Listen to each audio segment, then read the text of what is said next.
నమస్కారం. నా ఈ ప్రయత్నం మీకు నచ్చినట్లయితే గనక మన ఛానల్ని సబ్స్క్రైబ్ చేసుకొని పే జాబితాలోని మరిన్ని వీడియోలను చూడటం ద్వారా మీ నైపుణ్యాలను, జ్ఞానాన్ని కూడా అభివృద్ధి చేసుకోవడానికి ప్రయత్నించండి. జై Hind.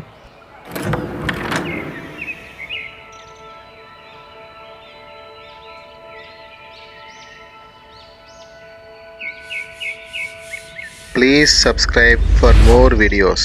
Thank you. To trade or not to trade? That is the question. It is easy to trade pieces when we gain a more valuable piece from the trade, such as trading a rook for a queen. But how do we know when it is good or bad to trade equal value pieces, such as a pawn for a pawn or a rook for a rook? Let's take a look at a few examples to find out. In this position, it is white to move.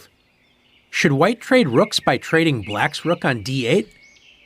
A useful idea to remember when making a decision to capture is to take is a mistake unless it makes your position better or your opponent's position worse. After rook takes d8, rook takes d8. Did capturing black's rook make white's position better? No. White gave up the developed rook on d1 and activated black's rook on a8.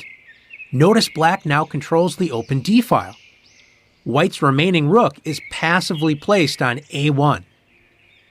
Taking was a mistake as it made white's position worse and improved black's position. Since taking was a mistake, a better idea was to improve the position by playing rook a to c1, improving white's least active piece. Let's look at a slightly different situation. Black plays rook f to e8, attacking the rook on e2 and offering a trade on the e-file. Does trading black's rook make white's position better or worse? As we saw in the last example, giving your opponent control of an important file is not a great idea. How can white increase the pressure on the e-file and threaten a favorable trade? That's right. Rook a to e1, supporting the rook on e2 and adding a second attacker against the rook on e8. Black can either trade with rook takes e2 or move to the side. Either way, white gains control of the e-file. After rook e to d8, white can use the e-file to begin attacking targets with rook e7, attacking both f7 and a7 at the same time. Notice if black plays rook to d2, threatening the pawn on a2, white simply plays rook takes a7, winning black's a7 pawn and protecting the pawn on a2. In this position, black wants to castle kingside, but white's bishop on a3 controls the f8 square, preventing black from castling. Notice that black can capture the bishop on a3 with the knight. Should black trade? Absolutely.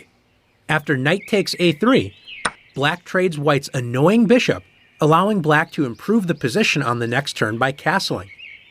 Notice that after white recaptures the knight, with knight takes a3, white's knight finds itself passively placed on the edge of the board. With this trade, black's position improved and made white's position worse. Finally, let's look at an opening example out of the French defense.